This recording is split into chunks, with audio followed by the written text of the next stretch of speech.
चलिए आज के इस वीडियो में हम आपको समझा देते हैं कि जो भारत की चंद्रयान 3 मिशन था हम लोगों का, वो सक्सेसफुल हो चुका है और आसानी से चंद्रमा पर लैंड कर चुका है। हालांकि बात की जाए तो इसरो के द्वारा बनाया गया था।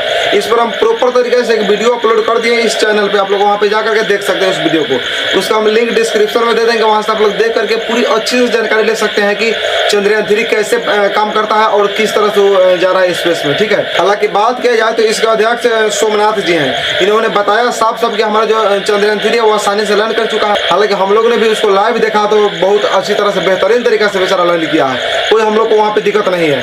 अब वहीं बात की जाए यदि रूस का, तो रूस की लूना 25 क्रैश कर गया। ससुरा उतना पैसा फूकने के बाद क्यों क्रैश कर गया? देखिए, एक मूवी में जो बजट लगते हैं ना बॉलीवुड मूवी की, उस बजट से कम ही बजट में हम लोगों ने चंद्रयान 3 बना करके सक्सेस भी कर लिया।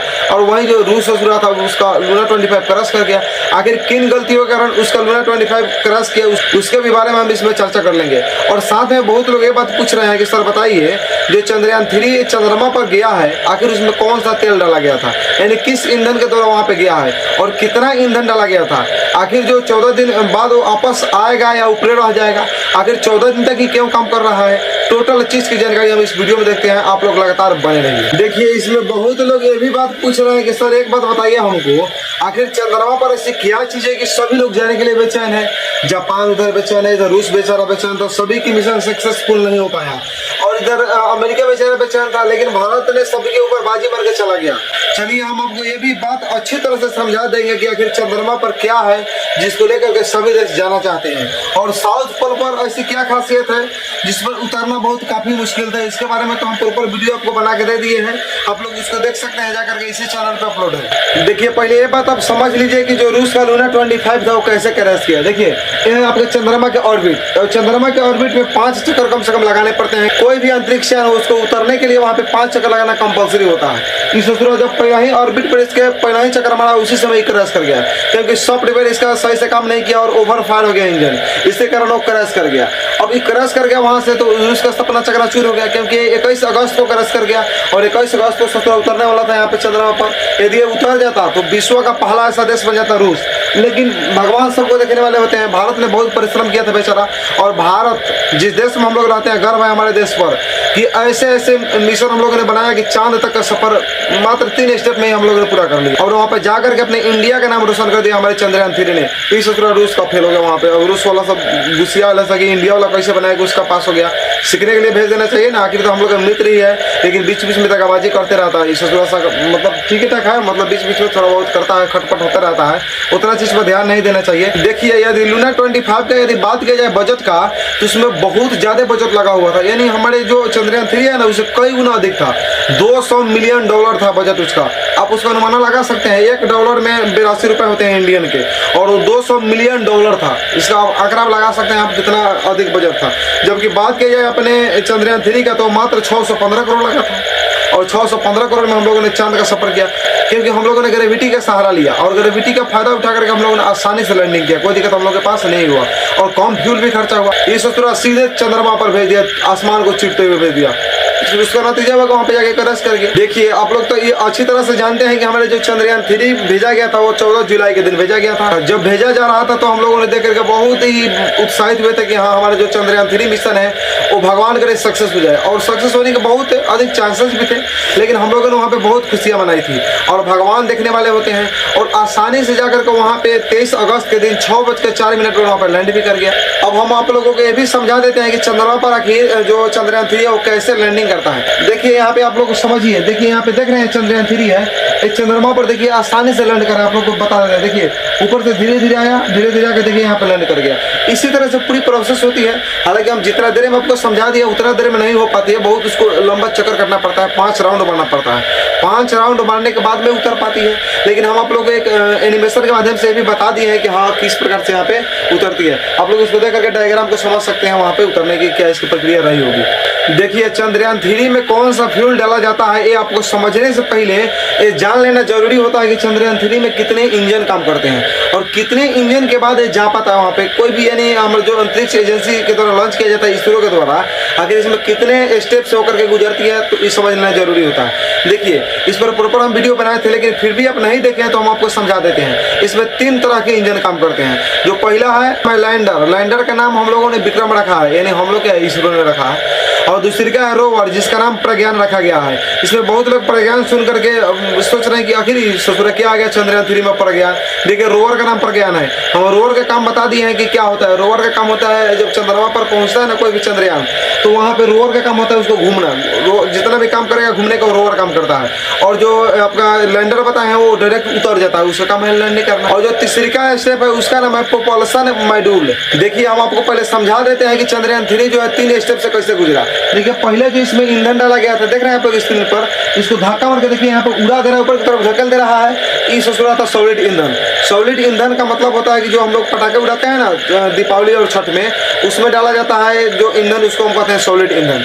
सॉलिड ईंधन का काम होता है एक ब्लास्ट करना, और ब्लास्ट करता है तो ऑटोमेटिक बात है ऊपर की तरफ ढकेलेगा। जैसे आप लोग एक उदाहरण के माध्यम से समझिए ना कि हम लोग जो छठ वट उड़ाते हैं, रॉकेट बम उड़ाते हैं, देखते हैं कि यहाँ पे नीचे हम लोग माचिस जब मारते हैं तो ऊपर की तरफ जाता है ससुरा आसमान में, सेम वही काम करता है सॉलिड ईंधन। और क्या करता है कि रॉकेट को बहुत जोर से धक्का मार के ऊपर की तरफ धकेल देगा। जब ऊपर की तरफ धकेलता है तो इसमें लागू हो जाता है न्यूटन के थर्ड नियम। देखिए हम आपको थोड़ा सा ये भी बात बता देते हैं कि सॉलिड ईंधन कैसे बनता है। देखिए पानी और जब नमक को मिलाया जाता है तो उसे सॉलिड ईंधन प्राप्त किया जाता है। हालांकि बात की जाए तो ये प्रक्रिया बहुत लंबी होती है। किसी हम दूसरे वीडियो में इसके बारे में चर्चा कर लेंगे कि जो किसी भी स्पेस में जाने वाली जो यान होती है उसकी फ्यूल को कैसे बनाया जाता है। देखिए अब इसमें बहुत लोगों के मन में ये भी डाउट आता होगा कि आखिर सर बताइए ना कि चंद्रयान 3 की स्पीड कितनी होगी, आखिर कितनी स्पीड से जाती है चंद्रमा पर। देखिए हम आपको समझा देते हैं। जब तक इसमें सॉलिड ईंधन काम करता है ना तब तक इसकी स्पीड 1627 किलोमीटर प्रति घंटा होती है। इसका मतलब कि 1 घंटे में 1627 किलोमीटर दूरी तय कर देगा, सॉलिड ईंधन काम करेगा तब तक। हालांकि उसमें देखा गया तो 108 सेकंड में 45 किलोमीटर दूरी तय कर चुकी थी कौन, चंद्रयान 3। लेकिन अब इसमें दूसरी अवस्था में आ जाती है लिक्विड इंजन। जब इसकी लिक्विड इंजन काम करना शुरू कर देती है ना तो लगभग 6500 किलोमीटर के आसपास में इसकी स्पीड हो जाती है। यानी एग्जैक्टली बात की जाए तो 6437 समथिंग हो जाती है उसकी स्पीड किलोमीटर के हिसाब से।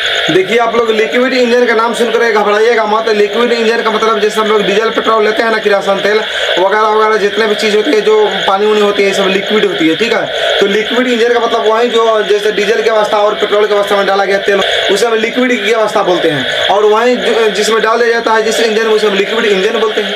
देखिए जब लिक्विड इंजन इसमें ऐड किया जाता है तो 6437 किलोमीटर प्रति घंटे की स्पीड से चलती है। लेकिन जब इसके रॉकेट बूस्टर वाला हो जाते हैं ना, देख रहे हैं आप लोग यहाँ पे आगे जाकर के ये अपना गिरा दिया, जो साइड में इसका था ना इस तरह से लगा हुआ, वो अपना खोपड़िया गिरा दिया ससुरा। जब गिरा दिया तो इसके वेट में कमी आ गई।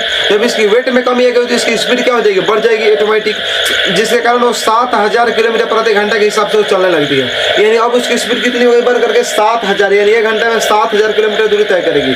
लेकिन इतने पर इसकी खत्म होने वाली स्पीड नहीं है। अब बात आती है तीसरी स्टेप, जिसको हम कहते हैं क्रायोजेनिक इंजन। हालांकि बात किया जाए तो क्रायोजेनिक इंजन मात्र अभी विश्व में 6 देश बना पाए हैं, जिसमें एक भारत भी है। क्रायोजेनिक इंजन क्या होती है, जब क्रायोजेनिक इंजन काम करने लगते हैं ना, देख रहे हैं यहाँ पे पहला जो छोड़ दिया दूसरी का छोड़ दिया और दूसरी का भी छोड़ दिया, लेकिन जब तीसरी का इंजन होती है इसको हम कहते हैं क्रायोजेनिक इंजन। क्रायोजेनिक जो इंजन होती है इसकी स्पीड 36000 किलोमीटर प्रति घंटा होती है। इसका मतलब कि 1 घंटे में सोचो 36000 किलोमीटर चल जाएगा दूरी। अब सोच के पगलाइएगा मत कि 36000 किलोमीटर उड़ेगा। जी हाँ आप सही सुन रहे हैं, क्योंकि देखिए कोई भी चीज की जब वहाँ पे वेट कम हो जाती है ना, यानी उसका वजन कम हो जाता है तो उसकी स्पीड ऑटोमेटिक बढ़ जाती है। आप सोचिए ना, देख रहे हैं बेचारा को 75 किलो के अपने मेहरारू लद रहे हैं मोटरसाइकिल पर, ये सोच रहा है कि स्पीड कितना बढ़ेगा, इतना ना ये भारी है कि स्पीड से कम हो जाएगा ऑटोमेटिक बाइक का। ज़्यादा जाएगा तो ये सब 70-80 की स्पीड जाएगा, ये हीरो होंडा का बाइक है तो। लेकिन यही देखिए इस ससुरा का देखिए, ये पातल नई नवेली को लादा हुआ बहुत पातर है इसकी मेहरारू, इसका स्पीड ससुरा का बहुत स्पीड जाएगा क्योंकि बहुत इसका कम वजन है। उसी प्रकार जो कोई भी अंतरिक्ष यान में जब रॉकेट को लॉन्च किया जाता है तो उसकी मायने रखती है वेट।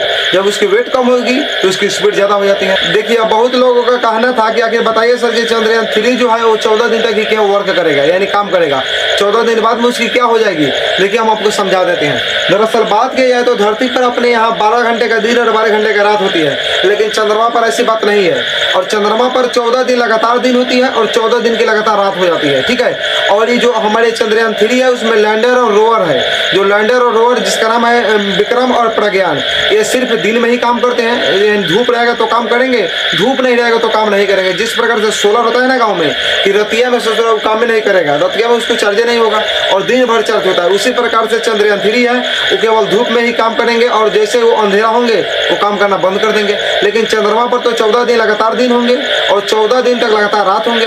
जब तक 14 दिन तक लगातार दिन होंगे ना उस समय तक ये काम करेगा, 14 दिन ही। ऐसा ही दिन बीतेगी और 14 दिन की रात आएगी ये काम करना बंद कर देगा, क्योंकि रात में काम नहीं करता है, इस सूर्य का रतौनी पकड़ लेता है, विटामिन ए की कमी हो गया है, इसको रतौनी पकड़ लेता है और 14 दिन बाद में अंधेरा जाएगा और काम करना बंद कर देगा।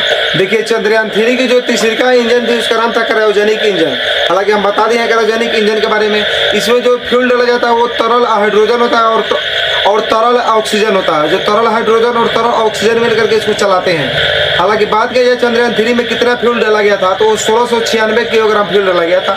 1696 किलोग्राम फ्यूल डाल करके उसको लॉन्च कर दिया गया और जाने के बाद भी वो 150 किलोग्राम फ्यूल वहाँ पे बचा लिया है, यानी 150 किलो फ्यूल अभी बचा के रखा है। वहाँ पे चाहते ही कुछ महीनों तक वहाँ पे जिंदगी अपना गुजार सकता है, लेकिन ऐसी उसमें बात नहीं है, क्योंकि अनहरिया में काम करना बेचारा बंद कर देगा तो कैसे जिंदगी गुजारेगा।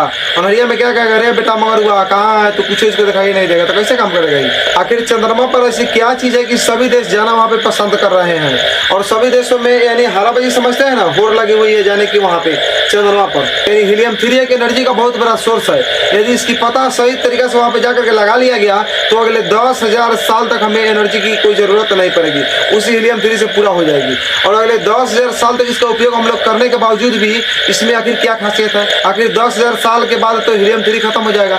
देखिए खास बात इसकी है हीलियम 3 की कि हीलियम 3 को यदि जलाया जाता है तो कोई भी इसमें प्रदूषण नहीं निकलती है, यानी कि ये एनर्जी बिल्कुल क्लीन होती है, यानी कि ये बिल्कुल प्रदूषण मुक्त होती है एनर्जी और प्रदूषण मुक्त के चलते वैज्ञानिक इसको खोज में लगे हुए हैं। हालांकि बात किया जाए तो अमेरिका की जो स्पेस एजेंसी है नासा वो चंद्रमा पर जाकर के वहाँ पे पहले से जमाया हुआ है और कोई भी उसके लिए चीज़ नामुमकिन नहीं है, वहाँ पे आसानी से कोई भी चीज़ खोज कर सकता है नासा। उसकी बहुत अच्छी पकड़ है कि वो बहुत पहले से सब चीज़ में काम कर रहा है और टेक्नोलॉजी में वो भी बहुत आगे है। ससुरा अमेरिका ये सब वहाँ के करिया होता है ना, बहुत आगे है सब अमेरिका में। यदि हमारी वीडियो अच्छी लगी हो तो मेरे चैनल को सब्सक्राइब कर लीजिए।